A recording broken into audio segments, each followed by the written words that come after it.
Halo semuanya, langsung aja kita mulai ya. Pernah nggak sih kalian dengar soal satu misteri medis yang benar-benar bikin para ahli di seluruh dunia garuk-garuk kepala? Di bedah kasus kali ini, kita bakal ngomongin sebuah anomali mematikan yang terjadi justru di tengah lautan. Kasus ini benar-benar memutarbalikkan semua hal yang selama ini kita tahu soal penyebaran virus. Coba kalian bayangin deh, ada 150 orang, ini penumpang dan kru dari 23 negara, lagi asyik-asyiknya nikmatin liburan mewah keliling Antartika di atas kapal pesiar MV Hondius. Wah, terdengar seru banget kan? Tapi, kemewahan ini seketika berubah jadi mimpi buruk waktu mereka sadar kalau mereka lagi terjebak di tengah lautan bareng sebuah penyakit mengerikan yang sama sekali nggak mereka kenal. Dan krisis ini tuh bergulir cepet banget. Mereka berangkat dari Argentina tanggal 1 April, cuma 5 hari kemudian, tepatnya 6 April, kasus demam pertama muncul. Situasi makin parah sampai akhirnya tanggal 2 Mei, Organisasi Kesehatan Dunia atau WHO nerima laporan darurat. Dalam waktu sesingkat itu, 8 orang udah terinfeksi dan 3 orang meninggal dunia. Tersangkanya, varian Andes dari hantavirus. Nah, disinilah muncul pertanyaan terbesarnya. Gimana ceritanya sebuah virus tikus bisa menyebar antar manusia di tengah laut? Selama berpuluh-puluh tahun, buku teks kedokteran itu selalu bilang kalau hantavirus cuma bisa nular lewat partikel kotoran tikus yang nggak sengaja terhirup. Udah gitu doang. Tapi di kapal ini ada seorang suami yang menularkan virusnya ke istrinya dan parahnya lagi ke penumpang lain di kabin sebelah. Secara teori ini harusnya mustahil terjadi. Oke, kita masuk ke bagian 1, sains sang pembunuh. Patologi hantavirus.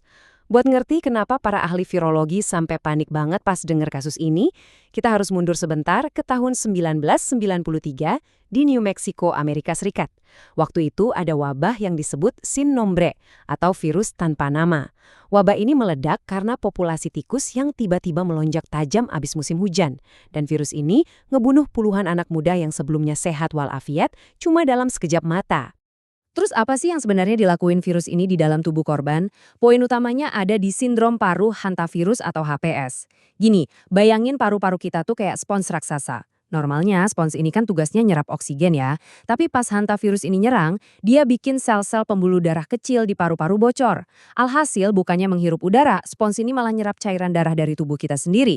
Jadi pasien itu ibaratnya tenggelam dari dalam tubuhnya sendiri cuma dalam waktu 24-48 jam. Ngeri banget kan? Dan kalau ngomongin angka kematiannya, ini benar-benar bikin merinding. 50%. Ya, tingkat kematian atau CFR dari hantavirus di Amerika Serikat itu mencapai angka segitu. Artinya, dari 2 orang yang kena, salah satunya kemungkinan besar nggak selamat. Untuk ngasih perspektif, coba inget-inget lagi, waktu puncak pandemi COVID-19 kemarin, tingkat kematiannya itu di kisaran 1-2%. Jadi kebayang dong, seberapa fatalnya hantavirus ini kalau sampai masuk ke tubuh manusia. Tapi tunggu dulu, disinilah anomali terbesarnya. Dari semua jenis hantavirus yang ada di muka bumi, ada satu dan cuma satu pengecualian mutlak, varian Andes. Varian ini pertama kali diidentifikasi waktu ada wabah tahun 1996 di selatan Argentina. Dan tebak, ini adalah satu-satunya hantavirus yang pernah terdokumentasi bisa nular dari manusia ke manusia. Dan yap, kalian pasti udah bisa nebak, inilah varian yang sama persis yang ngacak-ngacak kapal pesiar Hondius tadi. Lanjut ke bagian 2, paradoks epidemiologis, kematian versus penularan. Pasti kepikiran kan, kalau virus ini seganas itu, kenapa dia nggak bikin pandemi global aja sekalian? Kenapa hantavirus ini cuma muncul sebentar di berita, terus hilang lagi? Nah, inilah yang disebut paradoks epidemiologis. Sebuah hubungan yang unik antara seberapa mematikan sebuah virus dan kemampuannya buat menyebar luas. Biar gampang, kita pakai analogi aja ya. Anggap virus itu kayak penumpang yang pengen jalan-jalan dari kota A ke kota B. Nah, manusia ini adalah kendaraannya. Kalau virus itu terlalu ganas dan ngebunuh inangnya terlalu cepat, atau kasarnya ngerusak kendaraan itu dalam 48 jam, si penumpang ini otomatis nggak bakal punya waktu buat pergi kemana-mana kan? Kendaraannya udah keburu mogok duluan sebelum nyampe ke kota berikutnya. Konsep ini bawa kita ke dua istilah penting yang sering banget kebalik-balik di masyarakat. CFR dan R0 atau R0. CFR itu ngukur seberapa mematikan virusnya buat satu individu. Kalau R0, itu ngukur rata-rata berapa banyak sih orang baru yang bisa ketularan dari satu orang pasien. Jadi sederhananya gini, CFR itu ancaman buat diri kamu sendiri, sedangkan R0 itu ancaman nyata buat orang banyak atau populasi. Coba kita intip datanya. Ebola itu super mematikan. CFR-nya bisa sampai 90%, tapi rata-rata dia cuma nular ke 2 orang aja. Kebalikannya, COVID-19 varian Omicron, CFR-nya cuma 1-2%, tapi 1 orang bisa nularin sampai 10 orang. Gila kan? Nah, hantavirus varian Andes ini ada di posisi yang beda lagi. Dia bisa ngebunuh sampai 50% pasiennya, tapi jendela penularannya tuh sempit banget. Cuma sekitar 1 hari pas demam pertama muncul. Habis itu pasiennya udah terlalu sakit buat bisa ngobrol atau berinteraksi sama orang lain. Fakta tadi pas banget sama kutipan yang menurut saya benar-benar ngena. Yang melumpuhkan dunia bukanlah yang paling mematikan, melainkan yang paling efisien dalam menyebar. Secara alami, otak kita itu emang udah diprogram buat lebih takut sama ancaman yang kelihatan dramatis dan ngebunuh dengan cepat. Di psikologi ini disebut dread risk. Padahal, secara matematis, ancaman pandemi yang paling bahaya buat dunia itu justru efisiensi penyebarannya, bukan seberapa cepat dia ngebunuh. Sayangnya, ada efek samping dari penularan yang rendah ini. Kita jadi masuk ke situasi yang namanya jebakan penyakit terabaikan. Coba pikir, udah 30 tahun sejak hantavirus ditemukan, kok kita belum punya vaksinnya? Bukannya ilmuwan kita nggak pinter, tapi masalahnya ada di ekonomi. Pasarnya terlalu kecil. Penyakit ini terlalu mematikan buat dicuekin sama dokter. Tapi kasusnya terlalu langka buat narik modal investasi gede dari perusahaan farmasi. Oke, sekarang masuk ke bagian 3. Toolkit kita, membangun literasi pandemi. Kita kan udah bahas soal masalahnya nih. Terus gimana cara kita ngadepin dunia yang penuh sama ancaman wabah baru? Kuncinya ada di literasi pandemi.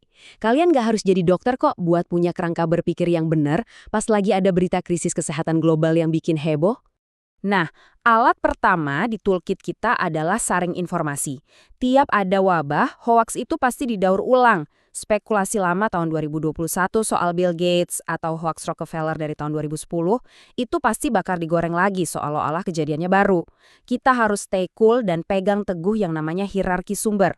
Cek dulu ke WHO atau CDC, terus pastiin lagi ke pemeriksa fakta lokal yang udah terpercaya, kayak Kompas, Tempo, atau Tirto. Jangan gampang panik cuma karena baca thread dari akun anonim ya. Langkah kedua, dan ini super praktis, lakuin yang namanya audit paparan sebelum kalian traveling. Ini ada 3 langkah simple yang sayangnya dilewatin sama penumpang asal Belanda yang jadi pasien pertama di kapal pesiar Hondius tadi. Sebelum berangkat, cari tahu dulu, satwa liar apa aja sih yang ada di sana, penyakit apa yang biasa mereka bawa, dan aktivitas liburan kalian tuh bakal ningkatin risiko ketemu mereka mbak. Pasien Belanda itu cuma pengen road trip santai di Amerika Selatan. Tapi karena dia nggak ngecek ginian, dampaknya fatal banget.